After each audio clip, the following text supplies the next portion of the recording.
Hey, how's it going, guys? Thought I'd bring you another video today. Um, Another revolver. If you watched my last video on the Smith & Wesson Model 15 snub, I told you I'd be bringing this one out probably in the future. And yeah, so here it is. This is the first snub I ever got, and it's a Colt Detective Special. This is a first issue. Very cool old gun. My favorite of all my snubs, I'll say. Favorite of all the guns I have, actually. I'd say top 3. I just think this is so cool. I still sometimes can't believe that I have it, because they are hard to find, these old square butt Detective Specials. They didn't make a ton of them, compared to the round butts. But yeah, Colt Detective Special started in 1927, and I think went to 1986 they went, and then a short run into in the 90s. But yeah, this is the first issue. These are 38 Special 6-shot.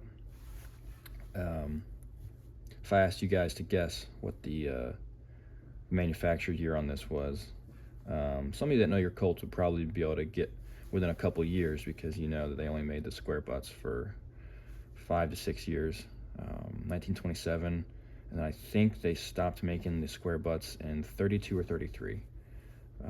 They went to the round butt. But I just always thought the square butt was really cool, and I'm glad I could track one down. I had to sell another gun to get it, but I don't have any regrets. Man, it's just such a cool little gun.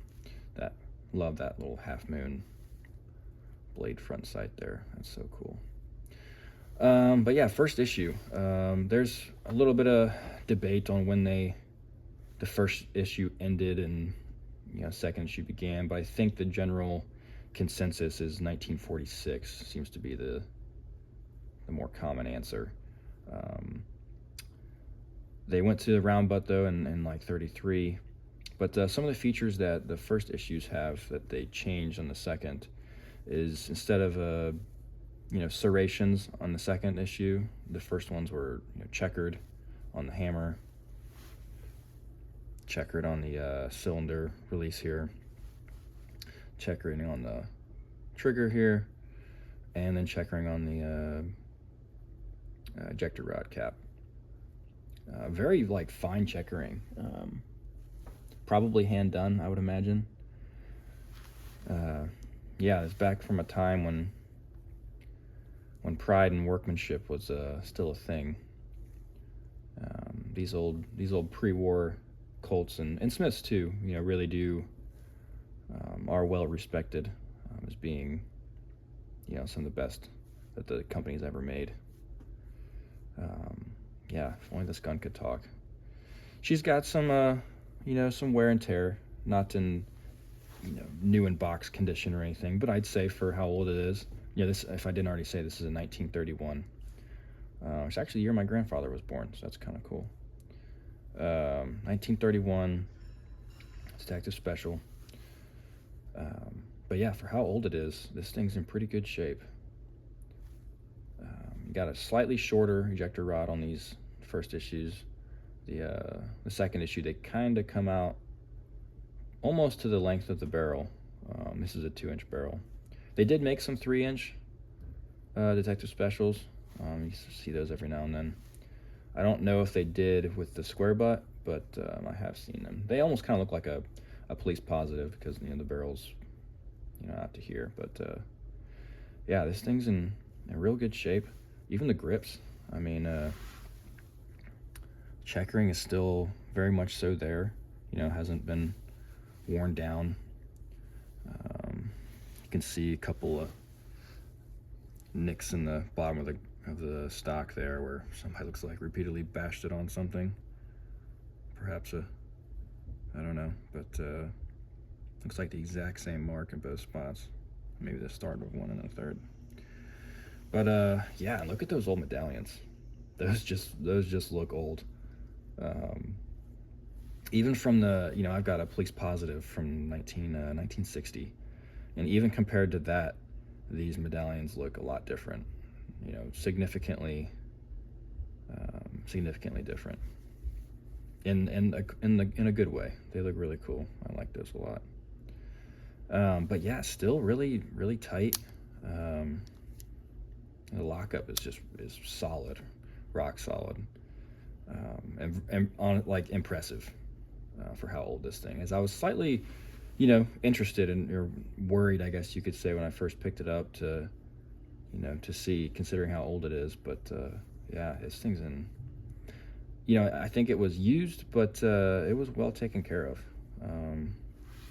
I don't know the backstory on it, who it belonged to. I wish I had the box with it. I didn't get the box. Those old Colt boxes are really cool too. Would have been nice to have that, but just got the gun and little carry case, soft case. But having the box on one of these old guns would have paid another couple $100 if it had the box. They usually upcharge that significantly increases the value when you still got the original box and paperwork and stuff. But yeah, this is a really cool old Colt. Someday I'd like to get my hands on the first, second, and third generation or issue. We'll see. But this one I think is my favorite of them all. Just to see that pony right there, glistening. Yeah, these things are super cool. I love that 38 Detective Special roll mark. It's a different one from what they put on the later issues. I don't know, it just looks so old school. Let's see what else. Yeah, so this is on Colt D-frame, same as the the police positive, and it was extremely popular. Which explains why it ran for so long. 1927 to 1986, and then some. It really goes to show how popular these were. Because it's smaller than a K-frame and bigger than a J-frame, but you still get 6 rounds, and it's really not all that much bigger than a J-frame Smith & Wesson. I think that extra round probably swayed a lot of people to go to this, because it is significantly smaller than the Smith & Wesson K-frame, the medium Smith. So you got a little bit of a gnarled up screw right there. That's unfortunate, but not that big a deal to me. I haven't really shot this all that much. I put a couple rounds through it, but I kind of want to keep it. This is a piece of history at this point. I guess you could call it an investment piece, but I really don't ever plan on selling it, so I guess it's not really an investment piece. But it is kind of cool to see the prices on these things just keep going up, because it's one thing about Colts, they will always hold their value. Yeah, so be curious to see what this is worth here in another couple of years. But as these start to dry up even more, because they're already pretty scarce. But yeah, these have been in a lot of holsters around the world, or around the country, for a lot of years. A lot of, I guess you could probably was a backup gun for a lot of officers on duty, as well as plain clothes. Yeah, also in a ton of movies, too many to even count. I'm sure if you went to like IMDb, the gun section or whatever, the list would be, you'd be scrolling for a couple of minutes. Lots of movies, lots of TV shows. The square butt specifically reminds me, there's a shot of it, one of my favorite movies, LA Confidential. What's his name? Russell Crowe carries one of these, and I think even within the movie it kind of switches between a first and second issue.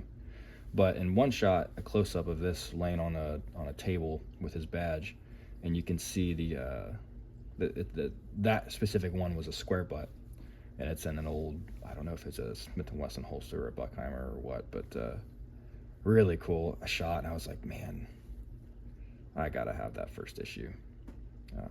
I just, as I said in the other video, you know, I'm just a sucker for square butts. I just think they not only look better, but also feel better. It gives you a little more to hold on to. But yeah, I just thought I'd kind of show this to you guys. You know, there's not a lot of videos on these. Hope I haven't been rambling too much and been like, you know, holding it steady so you can get a good look at it. But yeah, really cool old Colt. I love these old revolvers. So if you like them as much as I do, you know, keep coming back, and I'll, you know, keep pumping out some videos of them. I got a lot more to show you guys. So yeah, until next time, take care, and you know, give you one last look at that baby.